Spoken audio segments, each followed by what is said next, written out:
Yo quisiera, hermanos, que fuéramos en nuestras Biblias a Primera de Juan, en el capítulo 3, de los versículos 22 al 24, que quiero que tomemos este texto como la base de esta enseñanza hoy.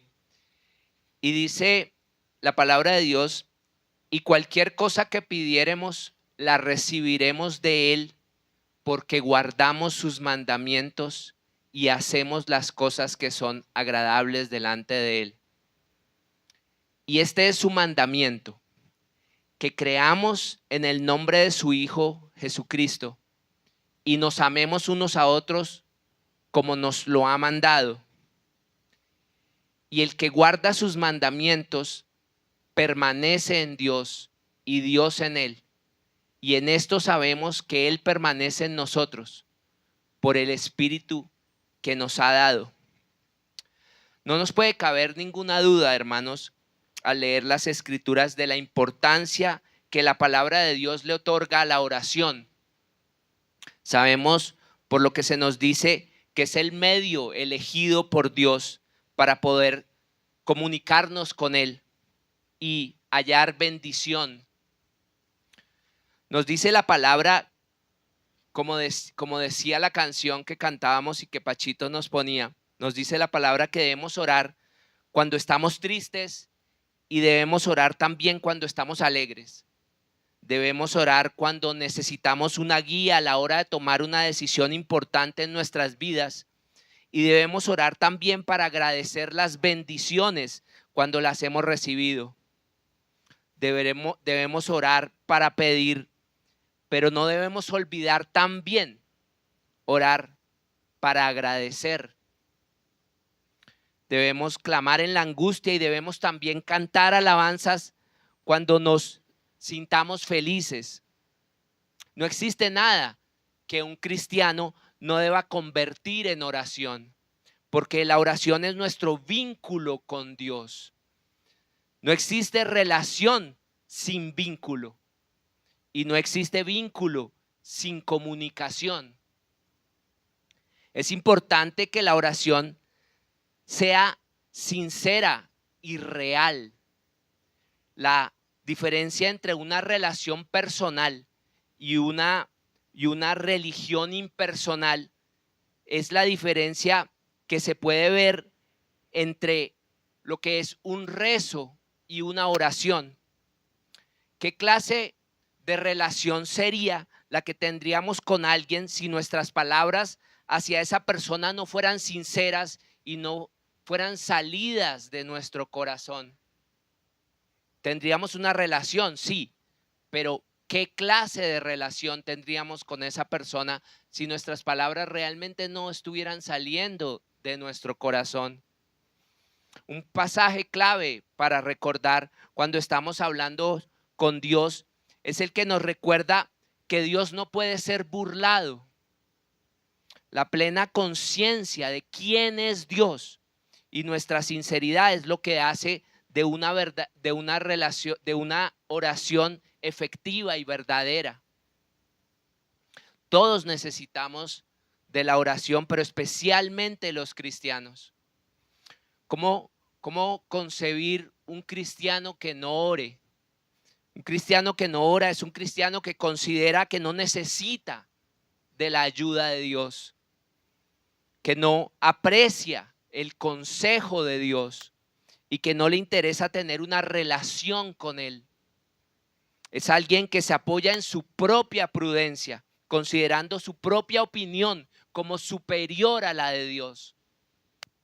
Es alguien que finge amistad con Dios porque en realidad no es su amigo. Pero aquel que es un verdadero cristiano sabe que de nada sirve llamarse cristiano si no tiene una verdadera relación con Dios. ¿Y cómo podríamos esperar la bendición de Dios en nuestras vidas si no buscamos de rodillas su bendición? No podemos, hermanos, esperar que nuestros ministerios, nuestra iglesia, nuestras familias sean guardados y prosperados si no contamos con la ayuda de Dios? ¿Y cómo habríamos de tener ayuda si no lo buscamos a Él? Pretender tener la bendición sin la relación es no conocer el corazón de Dios.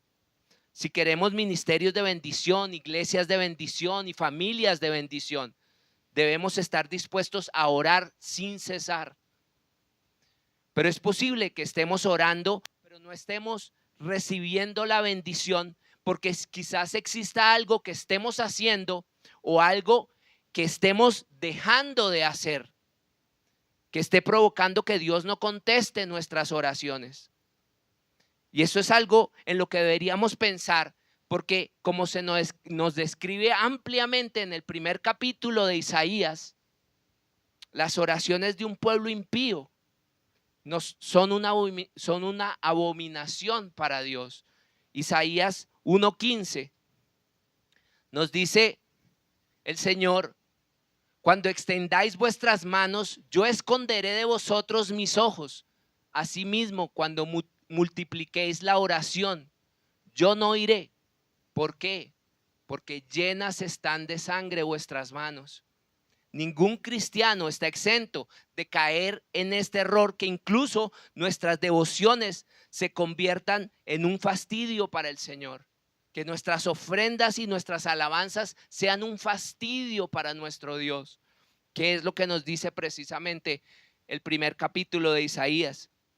Pueden estar habiendo pecados ocultos en nuestros corazones que están haciendo imposible para Dios, en consecuencia con su propio carácter y con sus atributos divinos, prestar alguna consideración a nuestras intercesiones. Debemos saber que si albergamos iniquidad en nuestros corazones, el Señor no nos oirá. Y si nosotros tomamos nota del texto que leíamos al principio, en primera de Juan 3:22, nos daremos cuenta de que hay algunas cosas que son esenciales para el éxito en la oración. Dios oirá toda oración verdadera, pero hay ciertas cosas que el pueblo de Dios debe poseer. De lo contrario, sus oraciones nunca darán en el blanco. El texto nos dice que cualquier cosa que pidiéramos la recibiremos de Él. Pero ¿por qué? Porque guardamos sus mandamientos y hacemos las cosas que son agradables delante de Él. Entonces, escudriñemos un poco las Escrituras para ver cuáles son esos elementos esenciales que necesitamos en nuestras oraciones para que puedan ser contestadas. ¿Qué es lo que debemos hacer? ¿Qué es lo que debemos ser? ¿Qué es lo que debemos tener si es que vamos a obtener lo que le pidamos a Dios en oración? ¿Cómo, en otras palabras, cómo convertirnos en otro Elías para recibir la respuesta que esperamos de Dios? En primer lugar, debemos considerar cuáles son los elementos esenciales de la oración. Y aquí habría que hacer una distinción muy relevante, y es la diferencia que existe entre la oración de un alma que está buscando misericordia y la oración de alguien que ya es salvo. Yo quisiera decirle a las personas que quizás nos estén acompañando hoy por primera vez y que aún no han aceptado a nuestro Señor Jesucristo como su Señor y Salvador, que si buscan sinceramente la misericordia de Dios por medio de Cristo, la tendrán, punto. Cualquiera que haya sido con su condición previa de vida, si ahora buscan con un corazón arrepentido el rostro de Dios por medio del único mediador entre Dios y los hombres, nuestro Señor Jesucristo, podrán encontrarlo, sí o sí. Si sienten que el Espíritu Santo los está impulsando a orar y sienten una voz en su interior que les dice que lo hagan, no lo duden. Apresúrense a la cruz. y reciban el descanso en Jesús para sus almas. No existe ningún requisito previo para la primera oración del pecador, excepto la sinceridad. Si ustedes lo buscan con un corazón sincero, Él los va a escuchar. Pero tenemos que hablarle de una manera diferente a los que ya son salvos y se han convertido en hijos de Dios. Aunque seremos escuchados de la misma manera en que es escuchado el incrédulo, y aunque hemos de encontrar igualmente la gracia necesaria como la recibe cualquier otro pecador, ahora somos hijos de Dios y estamos, queramos o no, bajo una disciplina especial que es específica para los que han sido regenerados por la sangre derramada de nuestro Señor Jesucristo. El creyente tiene por adopción derechos a ciertas prebendas a través de la oración que son solo para los galardones y coronas condicionales que están directamente vinculadas con la condición de su carácter y que no son simplemente la misericordia de Dios por una criatura desesperada y perdida. No son elementos vitales para la salvación, porque lo vital para la salvación es poseído por el creyente incondicionalmente. Pero cuando hablamos de las prebendas del creyente, nos estamos refiriendo a los honores y privilegios de los hijos frente al Padre, que son otorgados o retenidos según sea nuestra obediencia a los deseos y a la voluntad de nuestro Padre. Si nosotros descuidamos las condiciones que conllevan estos privilegios, nuestro Padre no nos los concederá. Como decíamos, las bendiciones esenciales del pacto de la gracia son incondicionales y la invitación a buscar misericordia está dirigida a todos aquellos que no poseen ningún mérito o idoneidad y solo tienen como requisito la necesidad de un alma perdida. Pero habiendo entrado en la familia de Dios como hombres y mujeres salvos, hay otras bendiciones selectas que son otorgadas o denegadas de acuerdo a nuestra atención a las reglas del Señor para su familia. Una manera que podríamos ejemplificar este concepto es imaginar que ningún cristiano digno de ser llamado cristiano le negaría a una persona hambrienta o desesperada el pan si lo tuviera, independientemente del carácter de esa persona. De la misma manera en que le dan alimento a sus hijos independientemente de cuál sea su comportamiento. Porque estoy seguro de que ustedes, hermanos, no le negarán jamás a un hijo nada que fuera necesario para la vida y nunca los castigarán de tal manera que le negaran el alimento necesario para la vida o el abrigo para protegerse del frío. Pero hay muchas otras cosas que sus hijos pudieran desear, que ustedes solo les darían si fueran obedientes y que no debieran darles si sus hijos fueran rebeldes con ustedes. Y esa es precisamente la forma en que nuestro Padre Celestial trata con nosotros. Cuando el texto nos dice, cualquier cosa que pidiéramos la recibiremos, tenemos que tener en cuenta que para esta oración hay una condición descrita en el mismo texto y es la obediencia. Cualquier cosa que pidiéramos la recibiremos en Él si guardamos sus mandamientos. Pero si nosotros no estamos sujetos en obediencia al Señor, podría tranquilamente decirnos lo que le dijo a su pueblo Israel en el libro de Jueces, en el capítulo 10, los versículos 13 y 14. Cuando les dice, mas vosotros me habéis dejado y habéis servido a dioses ajenos, por tanto, yo no os libraré más.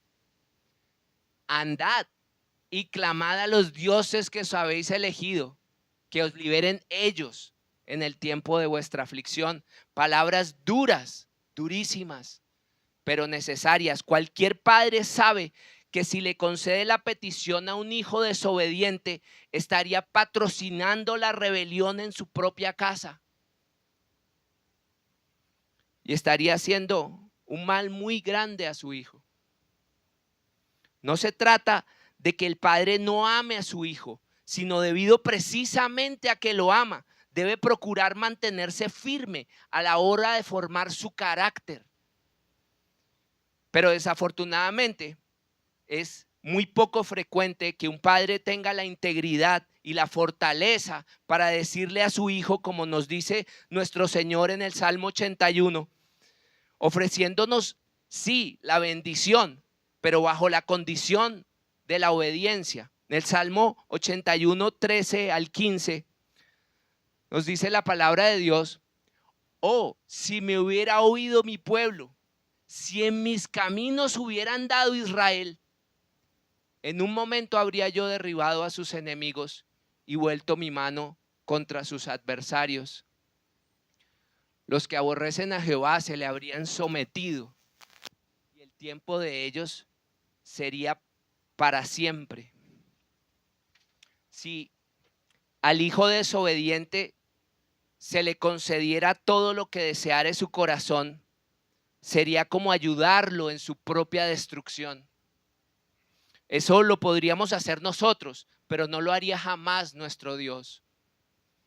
Y esto no quiere decir que nuestra obediencia puede jamás llegar a ser perfecta, como para que nos consideráramos dignos de lo que pedimos y para que pudiéramos reclamar una bendición como quien cree que se la merece.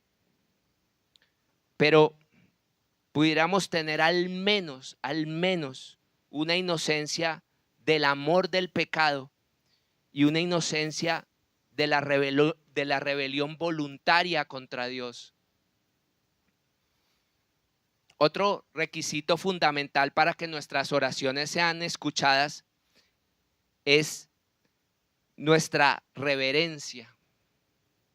Dice el texto también: recibimos lo que pedimos porque guardamos sus mandamientos y hacemos las cosas que son agradables delante de Él. Cuando alguien recibe un mandato de un superior, no le es permitido cuestionar la validez de este mandato. Estar en comunión con Dios es desear lo que a Él le agrada y no desear lo que a Él no le agrada. Es pedir siempre que se haga su voluntad y no la nuestra. Debemos tener una reverencia a Dios semejante a la de un niño, de tal forma que sintamos: Señor, si lo que te estoy pidiendo no te agrada, no lo quiero. Pongo en tus manos mis deseos para que tú los corrijas. Tacha cada petición que hoy ofrezca que no sea correcta y agrega cualquier cosa que yo hubiera omitido. Y esa es la actitud que debemos tener para que nuestras oraciones sean escuchadas.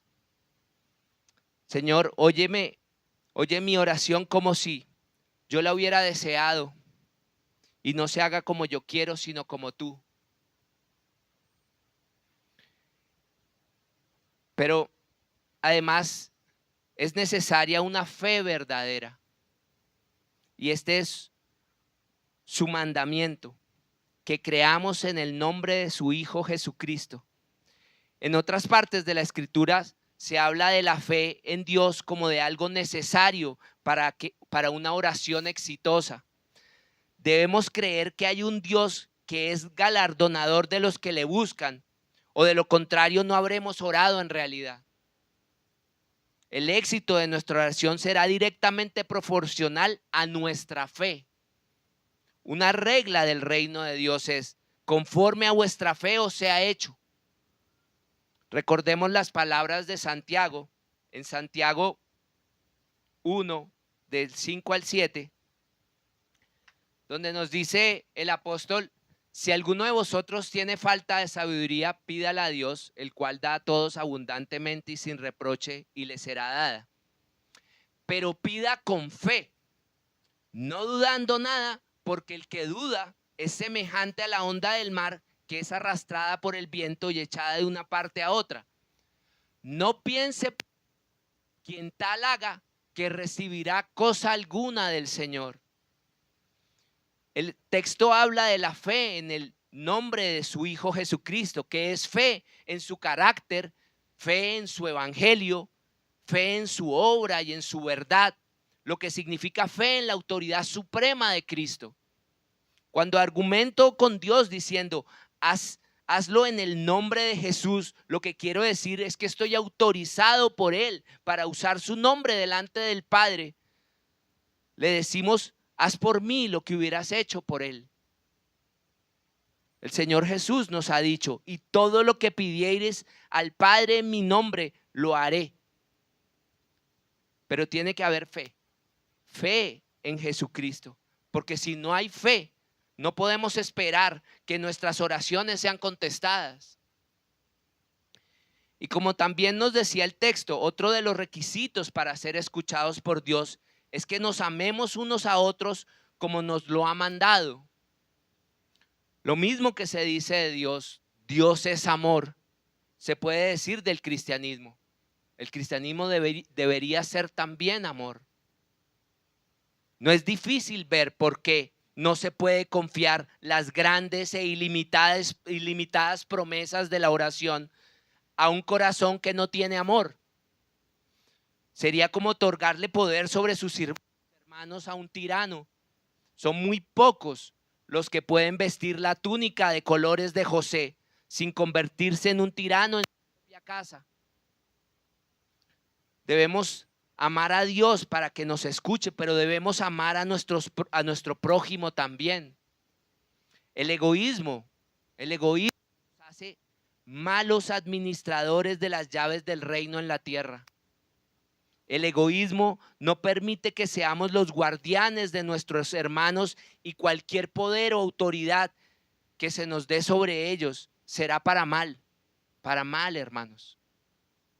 Debemos morir a nuestros propios deseos primero, y cuando estén muertos en nosotros, entonces Dios habilitará para que abramos la cerradura de sus tesoros y tendremos poder con Dios y podremos prevalecer. Primera de Juan 4:20 dice, si alguno dice, yo amo a Dios y aborrece a su hermano, es mentiroso.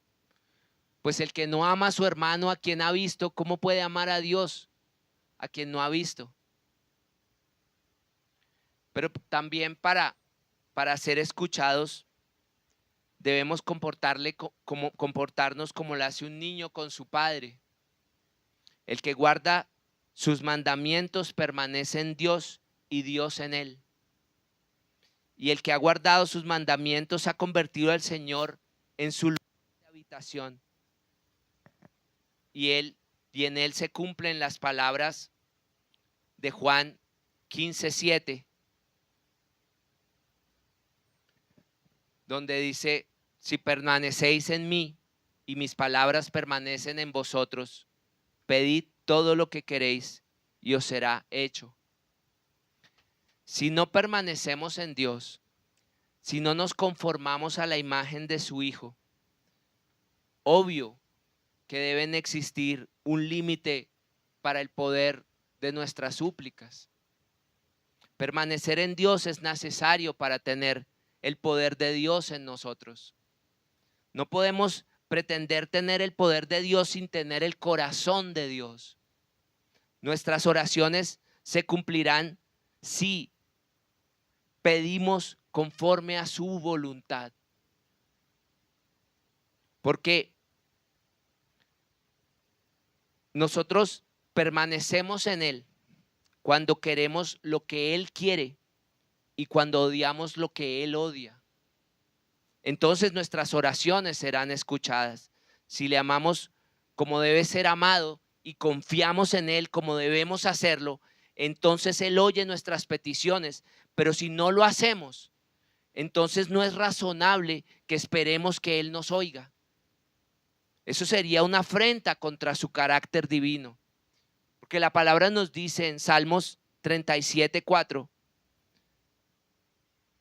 Deleítate a sí mismo en Jehová, y Él te concederá las peticiones de tu corazón.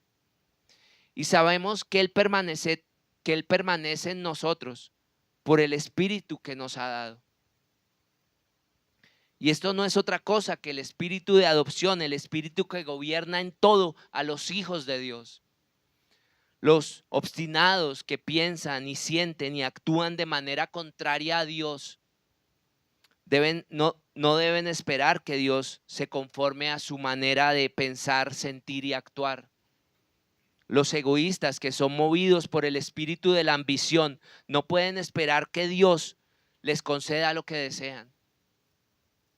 Si el Espíritu Santo gobierna en nosotros, subordinará nuestra naturaleza a Dios. Y entonces las oraciones que broten de nuestros corazones renovados estarán en conformidad con la voluntad de Dios. Y tales oraciones serán naturalmente escuchadas. Él permitirá que haya en nosotros el mismo sentir que había en nuestro Señor Jesucristo, y entonces seremos capaces de decir: yo sabía que siempre me oyes. Tampoco debemos pensar nunca que nuestras necesidades son demasiado pequeñas o insignificantes para presentarlas delante de Dios. Como un niño que siente un dolor en un dedo y acude a su madre para descubrir que tiene una astilla clavada. Y aunque no tiene en realidad nada demasiado grave o que represente algún peligro para él, y no es necesario irse para urgencias o solicitar un cirujano para extraerle la astilla del dedo, y no será necesario poner un aviso en el periódico ni declarar una emergencia nacional. Para él es algo muy grande y doloroso y un gran motivo de desesperación, y nunca se le ocurrió pensar que su dolor era demasiado pequeño para molestar a su madre.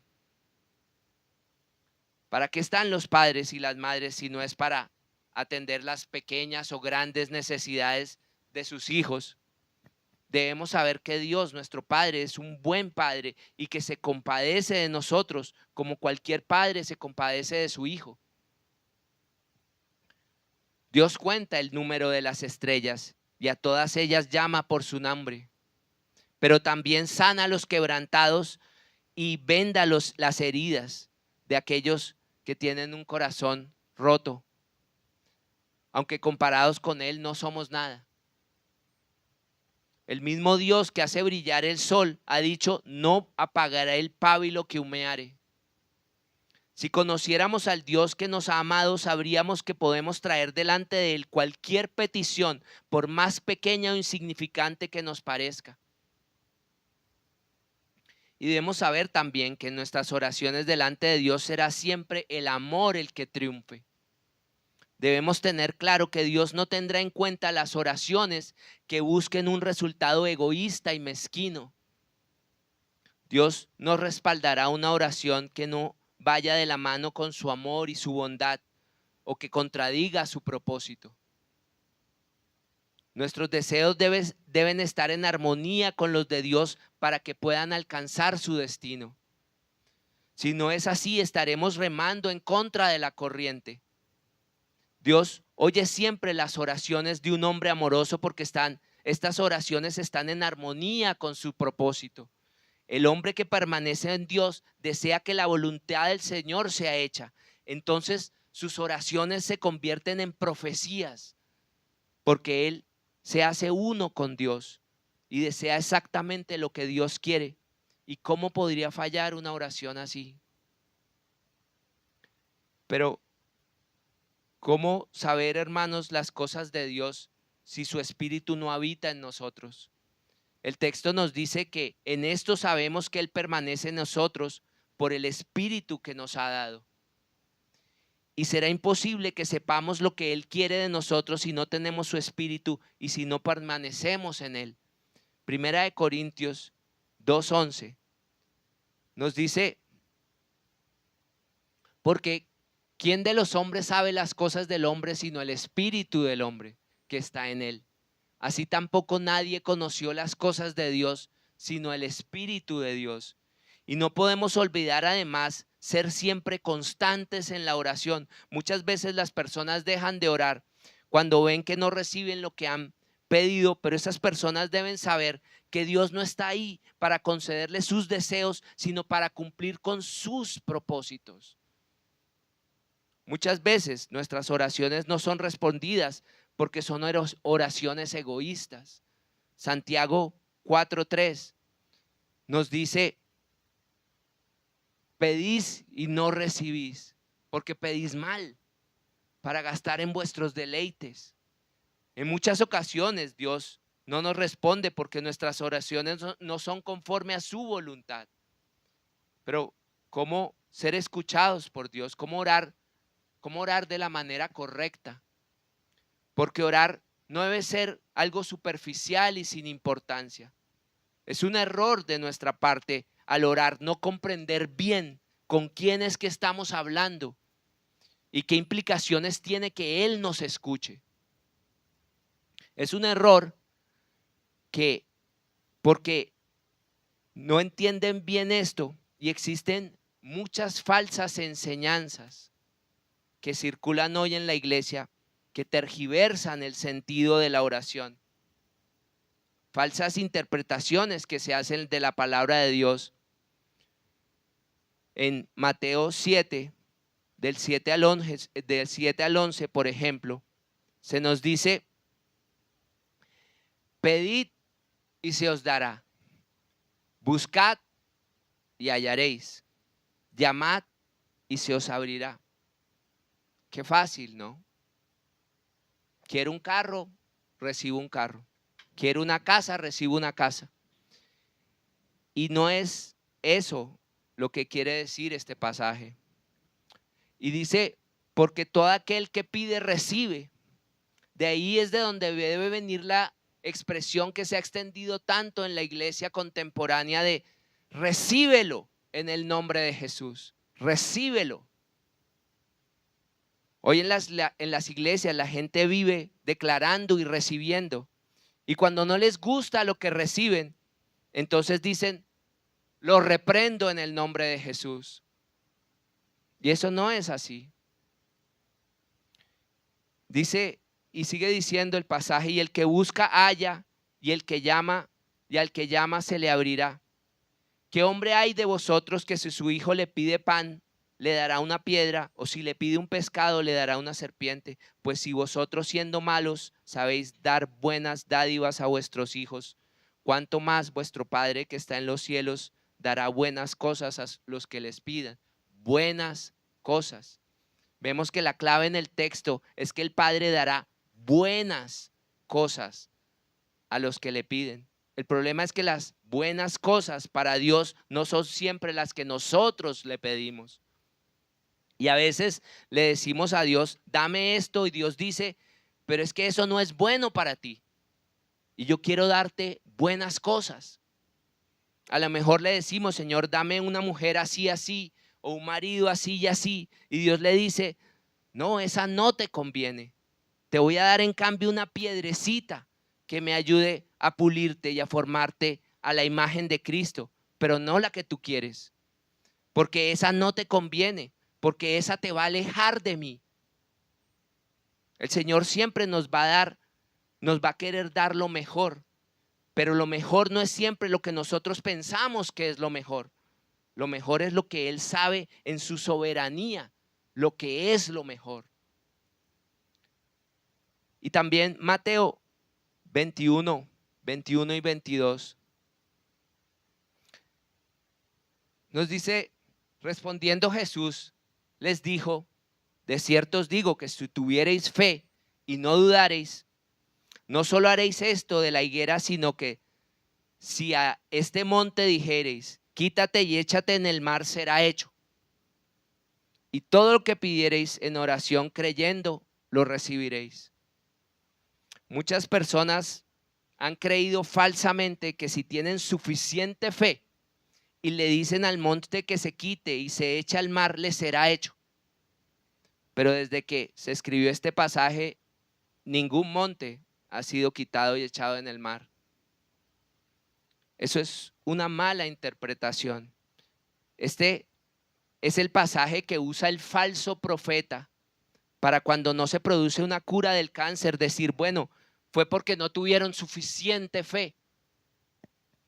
Y enseñando mal este pasaje han provocado que la gente crea que el Señor no los escucha. Y enseñando mal este pasaje han provocado que a la gente piense que no tiene fe.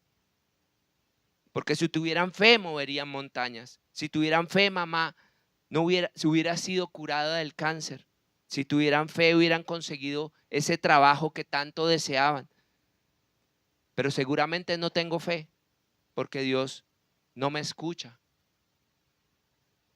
Y de igual manera, por enseñar mal estos pasajes han logrado que la gente piense que si por el contrario tienen suficiente fe, va a pasar cualquier cosa que ellos deseen. Y sí, hay que pedir con fe, porque sin fe es imposible agradar a Dios. Pero este texto no está separado, como decíamos antes, de Primera de Juan 5:14, por ejemplo, en donde nos dice, y esta es la confianza que tenemos en Él, que si pedimos alguna cosa conforme a su voluntad, Él nos oye.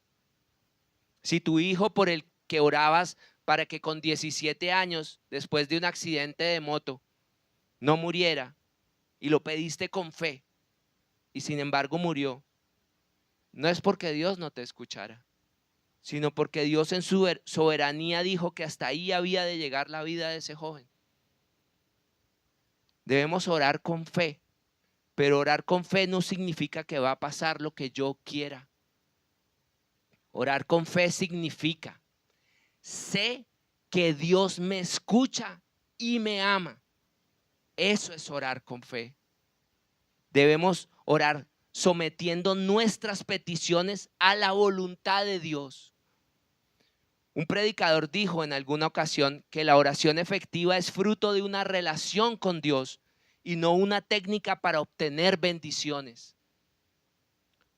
Orar es querer someterse a la voluntad de Dios y no esperar que Dios se someta a la nuestra. Y eso nos lo enseña muy bien nuestro Señor Jesucristo en Lucas 22:42, cuando nos dice, Padre, si quieres, pasa de mí esta copa, pero no se haga mi voluntad, sino la tuya. Amén. Vamos a orar, hermanos.